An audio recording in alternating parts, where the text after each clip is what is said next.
Yes, that's great. Okay. All right. Perfect. Thank you. All right. Well, thank you, Joe, for inviting me to participate. It's always such a pleasure to participate in these MPS master classes.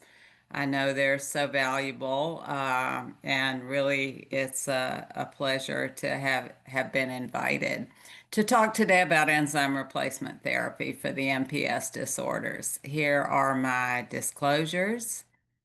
So I'm going to start just with a little bit of history and lay the groundwork, a little talk about history and logistics of ERT, and then we'll focus on efficacy for treatment of the MPS disorders, and then some discussion about safety as well. So the first enzyme replacement therapy product we had for MPS disorders was loranodase or Aldurazyme, which was approved by the FDA in 2003. So now we have more than 20 years history with that product. Then came then came Naglazyme actually in 2005 for MPS 6. Excuse me, followed shortly thereafter by enzyme replacement therapy for MPS 2. In the US, we have one product, which is Elaprase, but there is a second MPS 2 enzyme replacement therapy available in some countries, Hunterase. And then we more recently had elosulfase alpha or Vimizim approved for MPS 4A, followed by Mepsevii for MPS 7. But of course, as you know, there's still no approved enzyme replacement therapy for any of the forms of MPS 3 or for MPS 4B. So, the way that enzyme replacement therapy in these disorders is administered is intravenously, and the dosing is by weight. So, children receive a lower dose than adults. It's calculated based on the body weight. All except for Mepsevii for MPS 7 are given weekly with an infusion that typically spans somewhere in the neighborhood of 3 to 4 hours. Mepsevii is given every other week. These enzymes get to the lysosomes within the cells, where, of course, the GAGs are accumulating by being taken up into the cells and targeted to the lysosomes. This is done utilizing something called the mannose-6 phosphate receptor, which is on the cell surface. And to bind to this receptor, the enzymes are tagged with mannose-6 phosphate. Mannose is a sugar. So the tag is put on, the receptor recognizes it, takes it into the cell, and takes it into the lysosome. All of the enzyme replacement therapies are associated with a risk of infusion-related reactions, which can range from mild to severe and include anaphylaxis. So treatment needs to be initiated in a medically supervised setting. This is typically in a hospital or outpatient infusion center. Many patients, after a period of time, are able to go to home infusions if they're stable, and that's available in most parts of our country and is certainly a convenience for many. So treatment, you know what? I've got the box with the text coming up that's covering the bottom part of my slide. Is there any way I can get rid of that?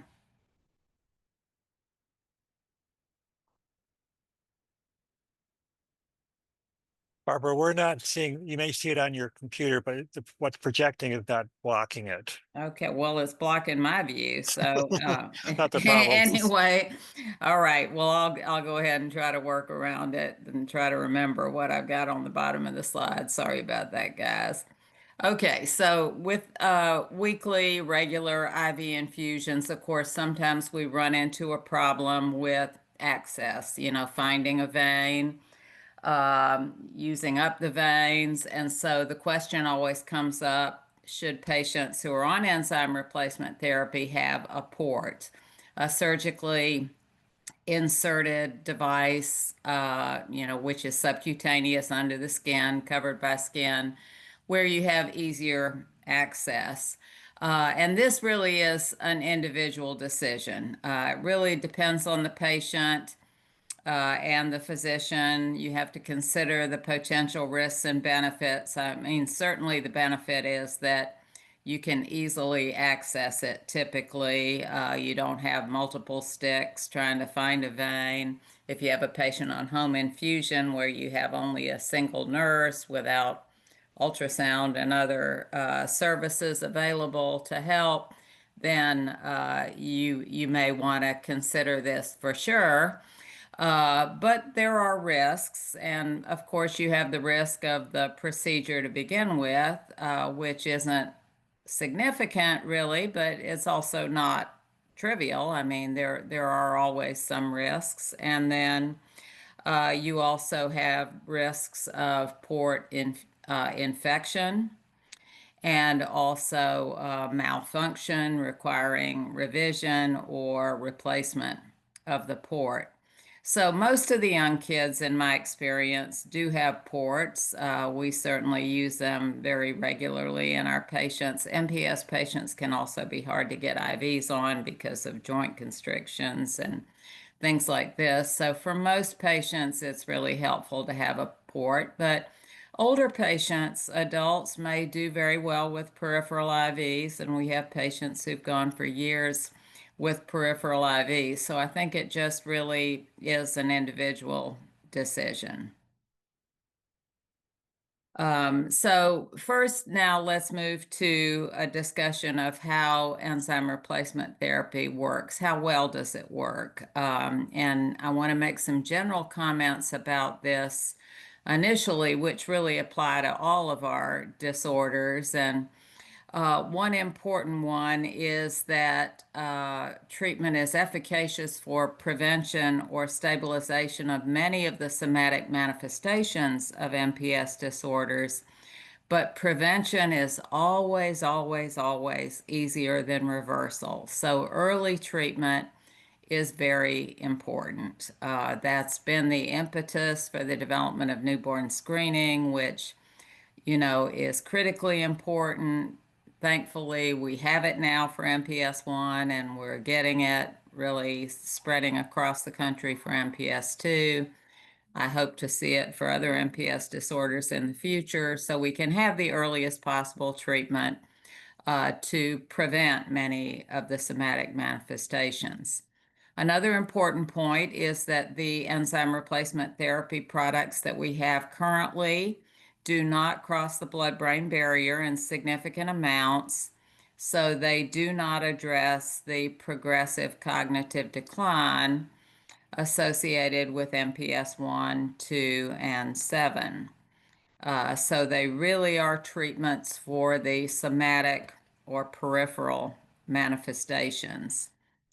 And another point is that while improvement in symptoms and findings on physical exam may be observed in some disease manifestations in the early period of treatment, the first 1 to 2 years, after that point in time, what we typically see and what we hope to see is disease stabilization. And so if a patient is stabilized and not changing from year to year, that's a victory. I mean, that's a good thing because these are progressive disorders, and what we would expect to see in the absence of treatment would be worsening over time. So stability is really a victory.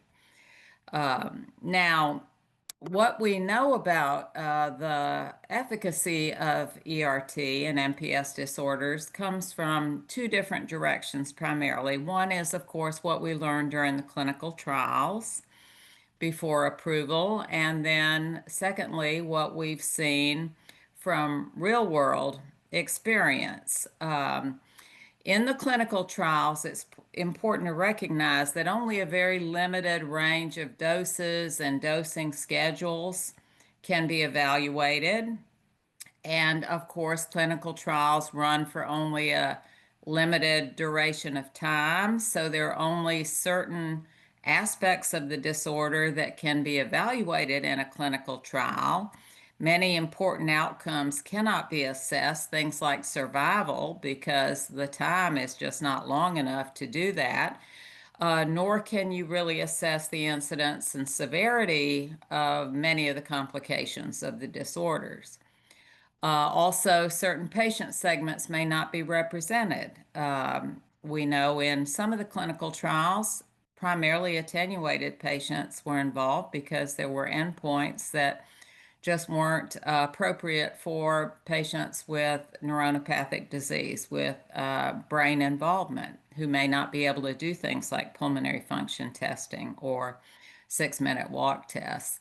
So there's limits to what we can learn from clinical trials.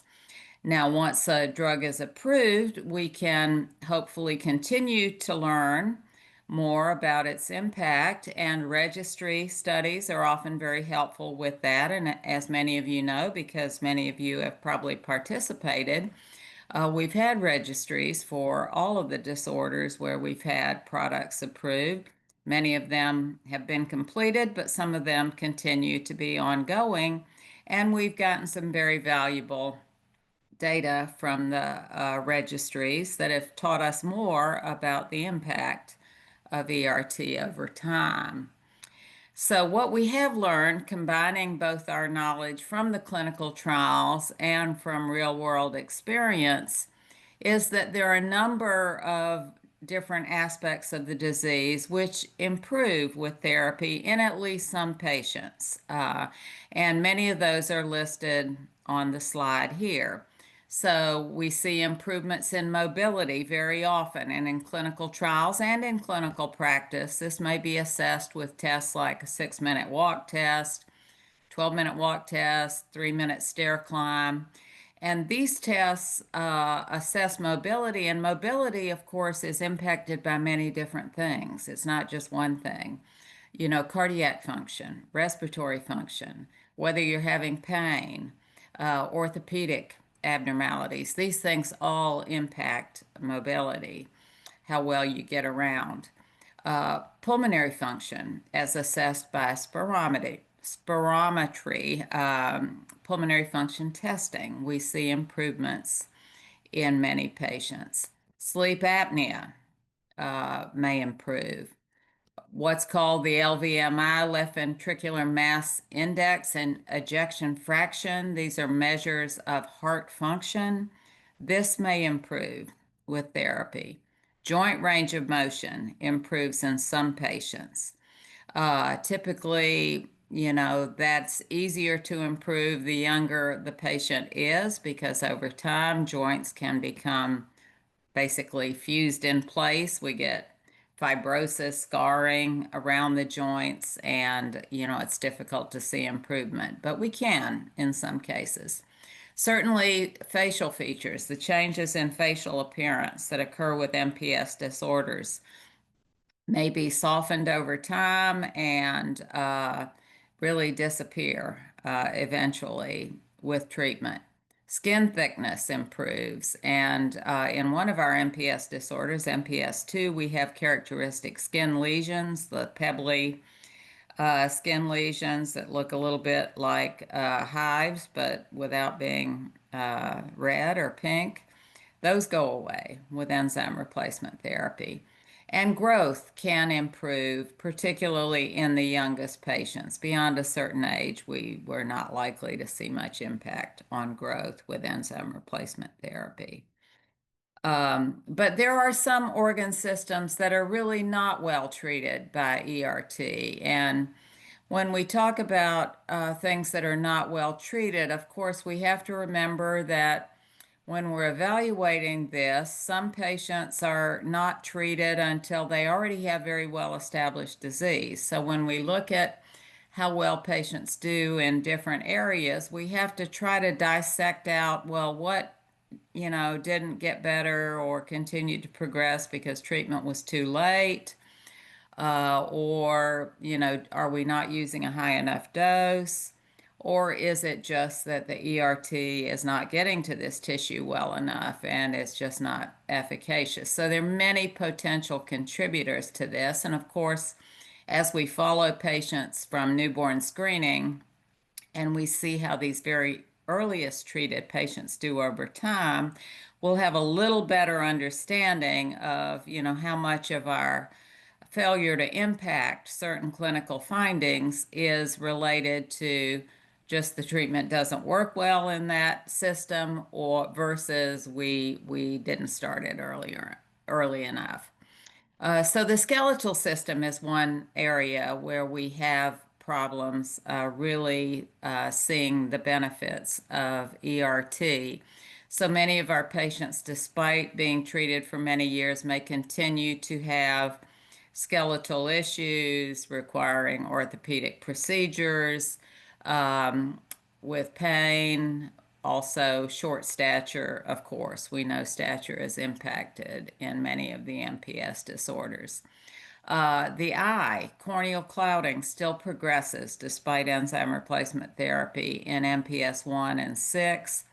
We see it to some extent in MPS 4. It's not as much of an issue as in MPS 1 and 6. And many patients, I think particularly patients with MPS 6, still require corneal transplantation, despite having been on long-term ERT.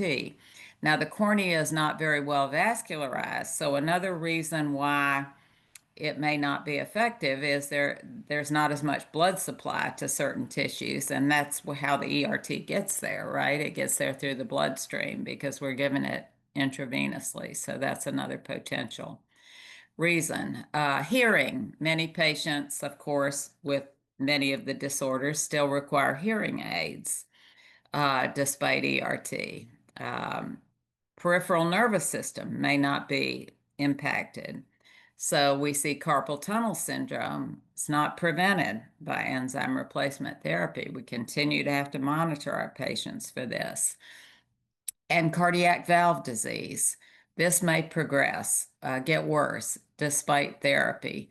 This is particularly true in patients who have already valve involvement when therapy is initiated. Now, the cardiac valves also not as well vascularized, and they can become scarred, fibrotic over time with GAG deposition.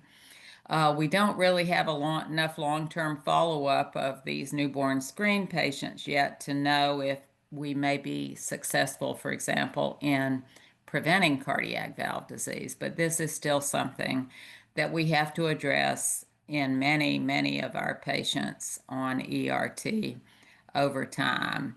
And then airway issues. We know that both cardiac and airway issues are very important in our older patients with MPS. And this may be positively impacted in patients treated early. I think it is. The airway issues are not as great, but some patients still continue to require tracheostomy and have significant issues with tracheobronchomalacia despite long-term ERT. And this especially is true in MPS 2. Also, tracheal stenosis is not prevented in MPS 4A, Morquio syndrome with ERT, and this is a significant issue for those patients as well.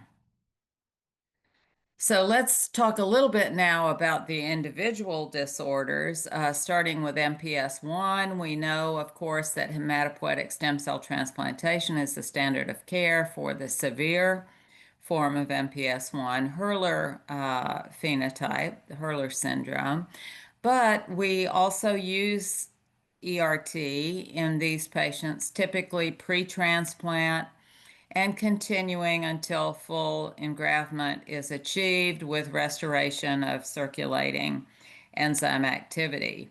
There have been some patients treated post-successful transplant, but there are really insufficient data to determine if this provides added benefit when the patient remains fully engrafted. In other words, if you continue long-term ERT after transplant, do you get a better outcome than if you just discontinue it once you have normal circulating enzyme activity in the white cells? We don't know the answer to that. On a theoretical basis, you might think you could if you're putting it in a different compartment in the plasma, but we just don't have the data. Certainly, you can use ERT post-transplant to treat somatic disease if you get a transplant failure, if the transplant, is lost, the graft is lost, or in severe patients if transplant is not possible for various reasons. Certainly, you can use it for somatic disease, but it won't prevent the progressive neurodegeneration. Now, in patients with attenuated MPS I, of course, this is our primary treatment. And in clinical trials, these patients were shown to have improvements in pulmonary function, 6-minute walk test, liver size, urine GAG excretion, and sleep apnea and joint range of motion improved in some patients. The impact on growth is not really clear. There's some evidence that early treated patients exhibit enhanced growth. What about MPS II? Well, we know that treatment with idursulfase, our one currently approved product, is indicated for all patients with MPS II at the time of clinical diagnosis. It's a little different issue with newborn screening. We're not going to go there. I know you have other talks about that. The role of transplant is less clear in MPS II than it is in MPS I. Even in neuronopathic patients diagnosed early. Of course, we know if patients are diagnosed beyond the age of 2 years, transplant is probably not the way to go in MPS I or in MPS II.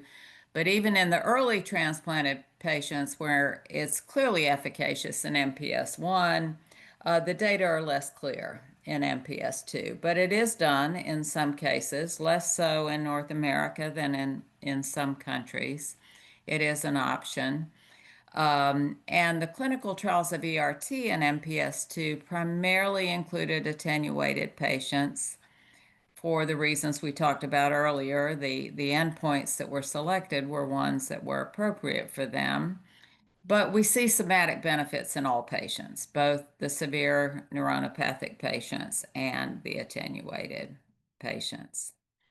In MPS II, we see improvements in 6-minute walk test, left ventricular function, cardiac function, pulmonary function, that's FVC and FEV1, hepatosplenomegaly, enlargement of the liver and spleen. That's probably the earliest finding we see when we start therapy. The liver just melts away and the physique changes, the pot belly goes away. And we see declines in urine GAG excretion. And that's been shown up to 3 years. Data from our Hunter Outcome Survey, which was the registry for patients with MPS II, have also shown a survival benefit for treated patients, with a median survival of 33 years for treated patients versus 20 years for untreated. And that is a combination of all patients, not just attenuated or severe. And there was a 54% lower risk of death in treated versus untreated patients. We believe there's likely a survival benefit in all diseases with ERT, but it really has clearly been documented only for MPS II. Now with MPS IVA or Morquio syndrome, which is primarily a skeletal disorder, but not exclusively. So the clinical trials demonstrated improvement in mobility, also in pulmonary function, and in urine GAG excretion. In this case, it's keratan sulfate that accumulates in Morquio, and the benefit was shown in KS or keratan sulfate excretion. But the skeletal phenotype is not significantly altered by treatment. So it makes the patients healthier, breathe better, move better, probably some benefit for pain, but it doesn't really make them taller. We don't really have evidence as yet, but it's still being gathered with regard to the need for orthopedic procedures, probably not a significant difference with treatment. So there's still a lot of unmet need for treating the skeletal phenotype in MPS 4A. MPS 6, our clinical trial showed improvements in endurance and mobility and urine gag excretion, and there's data that growth was marginally increased in MPS 6 as well. In MPS 7, there were only 12 patients, interestingly, in the pivotal clinical trial. This is, of course, a very rare disease. It was an unusual clinical trial and innovative setup. Um, and there was a pediatric open label trial also. And what was seen was reductions in organomegaly, liver spleen size, and urine gag excretion, along with positive results in what was described as a multi-domain index, an innovative way of looking at a very heterogeneous disease to look at benefits in many, many different areas that might be different in different patients. So, kind of a model for looking at a very rare disease, but benefits shown in this disease as well. Okay, so that's what we know about efficacy with enzyme replacement therapy. What about the flip side of the coin, which is side effects or disadvantages of enzyme replacement therapy? One issue that comes up has to do with antibody formation. Enzymes are big proteins and they're foreign in many cases to patients with these disorders. We give them back an enzyme that they don't have normally in their body because of the disorder. Those of us who don't have MPS disorders have those enzymes, of course, but if you don't make the enzyme or you make it in a different way, you have a severe deficiency of the enzyme, when we give back a form of the enzyme, you may recognize it as something foreign coming into the body. And one way we have of fighting off foreign substances that enter our bodies is by making antibodies. So the development of antibodies with large protein therapeutics is very common, and ERT is no exception. In the clinical trials, this was shown to occur in the vast majority of patients. You can see the percentages here, all in the 90s, with the exception of idursulfase for MPS 2, where only about half of the patients made antibodies, but otherwise the formation of antibodies is almost universal. Now, in general, the presence of antibodies and the amount of antibodies present, as measured by antibody titers, is not been correlated with a decline in efficacy of the treatment. So antibodies can do a lot of things. They can bind to the enzyme and prevent it from functioning normally, but they can also bind in places where it doesn't really impact their function. Maybe it causes them to be cleared from the circulation more rapidly. So there are a variety of different impacts that antibodies can have, but they don't always impair how the enzyme works. Sometimes you will also see measurements of neutralizing antibodies. Now, the presence of neutralizing antibodies is more likely to be correlated with a decline in efficacy, but again, not necessarily so. And this often is measured by looking at cellular uptake. Can be measured by looking at enzyme activity as well.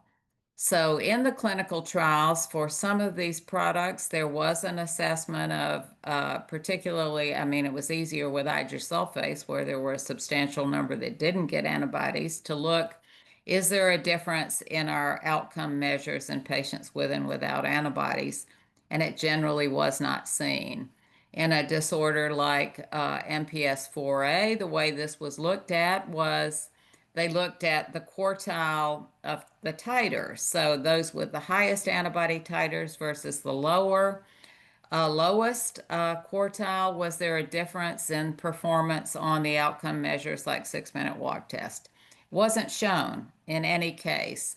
In some cases, you see a somewhat lesser decline in urine gags in the patients with antibodies versus those without, but the clinical significance of that has not been documented, with, a couple exceptions I'm going to mention in a minute.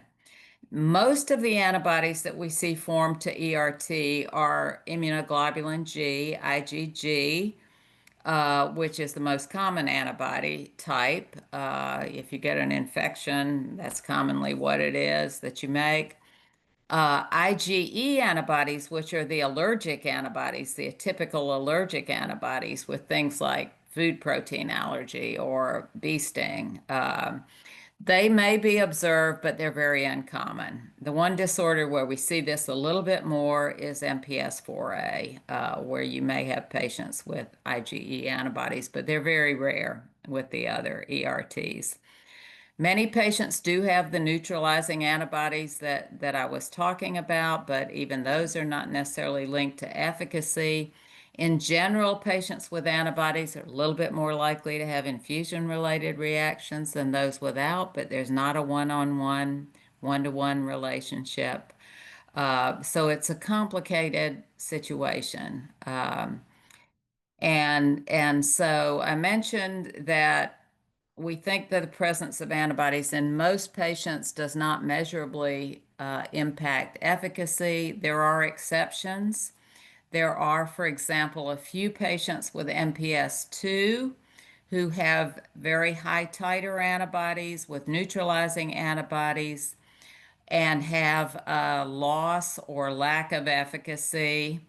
Sometimes there's an initial response, and then as the antibody levels rise, that efficacy is lost.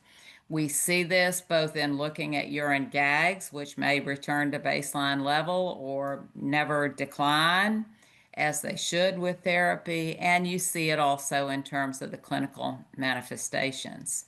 Immune modulation therapy using drugs that kind of knock out that antibody response, while associated with a significant burden, these are drugs that all have their own toxicities.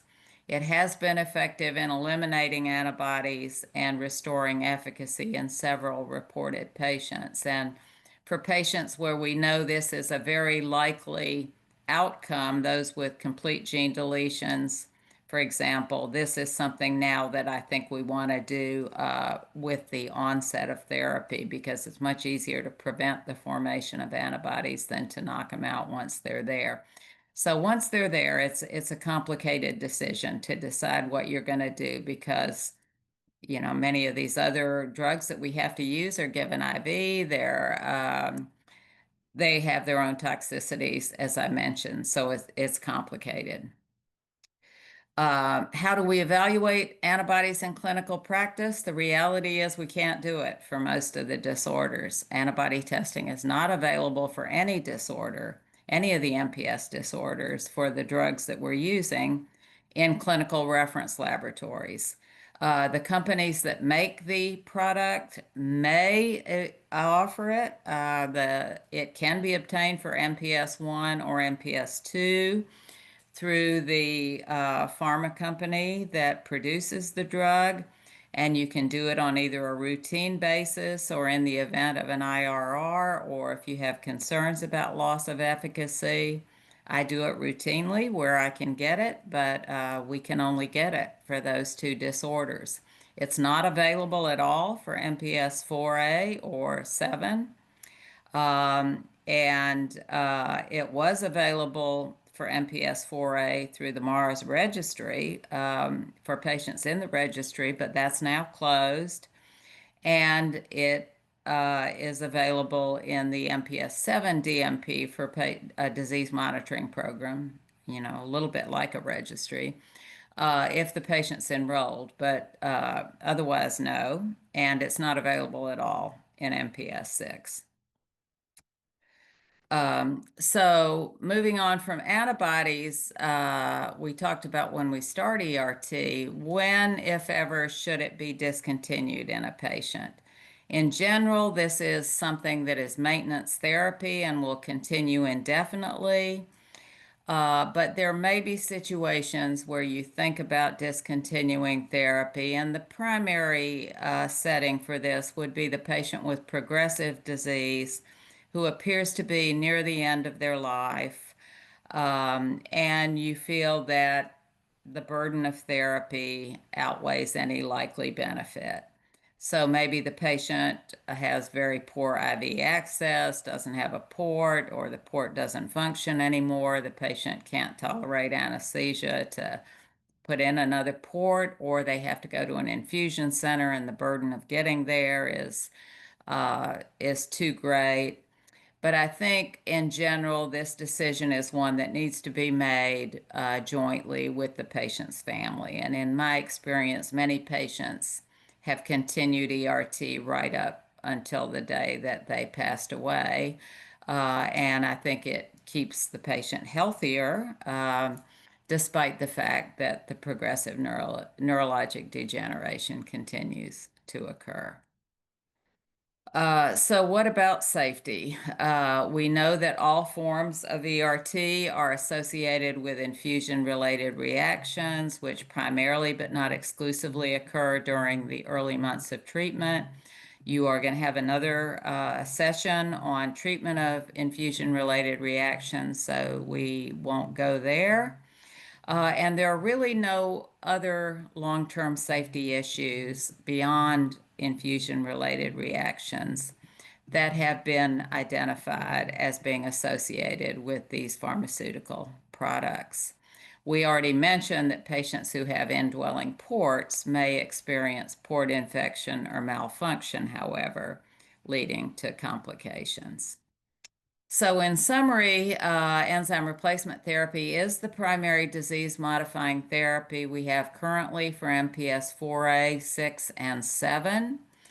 It is the primary therapy for MPS 1 of the attenuated type and is indicated in the peri-transplant period for patients with the severe phenotype of MPS 1, with the value of longer-term therapy being unclear at this time. It's indicated for all symptomatic patients for MPS 2, but it does not address the neuronopathic manifestations. And as we've discussed, not all somatic manifestations of the MPS disorders are adequately addressed by ERT. This is why continued surveillance of the patient on a regular basis, both with physical exam and with the modalities that have been recommended in many of our guidelines that are in the literature for periodic surveillance for complications, whether it's sleep studies, MRIs, what have you, are really critically important. So the symptomatic treatment of complications is really a very important integral part of our therapy and has added to, I think, the improvement we've seen in survival over time beyond just the availability of the truly disease-modifying therapy. So careful management, critically important for all patients. And with that, I will thank you for your attention. Stop sharing. I don't know if we have a few minutes for questions, Yeah, Joe, we do. or You're not. right. You have 5 minutes. So great presentation overview. So one of the first questions is, let me just get it up. Oops, wrong chat. In terms of MPS 1, people have talked about receiving Aldurazyme every 2 weeks instead of weekly. What is your recommendation in terms of this issue? Can you be doing weekly versus every other week just for the convenience, potentially? I don't think it's recommended. I think that the data suggests that weekly treatment is best. I will acknowledge that I have several patients on every other week therapy getting a double dose. And that is because that's what they were willing to do, basically. So I think it's something of a compromise. Personally, that's my personal opinion. We don't have tremendous amount of long-term data on it. So, but I prefer to use weekly therapy when possible. What do Good. you think? Yeah, I agree with that. I have nobody on every other week. I have everybody on weekly. Uh, So the next question, Barbara, is what would you say to a patient, caregiver, physician who said that the enzyme therapy isn't doing anything because they don't see any differences, patient's not getting better? Oh, I would say that stability is a victory. These are progressive disorders where the natural history of the disease is that patients progressively get worse over time. So if the patient is stable, then I'm very happy. And I think that, it's really important for us to set expectations with patients when they start therapy about that as well. So the patient understands that too. But definitely for our referring physicians, we need to teach them the same thing that if we can stabilize the patient, yes, it's a victory. Certainly in the future, we hope to be able to prevent a lot of the manifestations, but I think stability is a good thing. We have a bunch of questions related to immune modulation. Uh, One of those is just the most recent. Do you see a future for immune modulation in patients diagnosed by newborn screening prior to ERT? And maybe who would you consider immune modulation on? Yes, I think we definitely would consider it, and I would do it for sure in a patient with MPS 2 who's identified through newborn screening who has a mutation that we know puts them at very high risk. So, the complete gene deletion, large deletion, or rearrangement, those are the highest risk patients.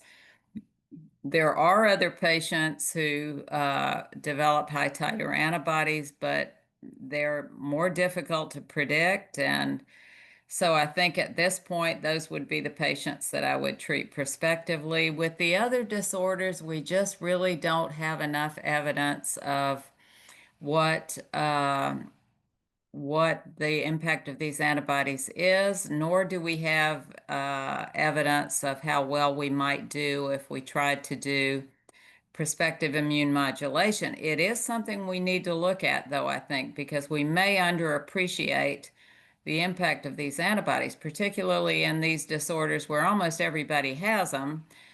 How do you tell how well they might be doing if, they didn't have them? We don't have any group that doesn't have them. So, I think, if we, for example, in Pompeii, now we use the methotrexate only. We use sort of a soft immune modulation in every patient, which has been shown to be beneficial.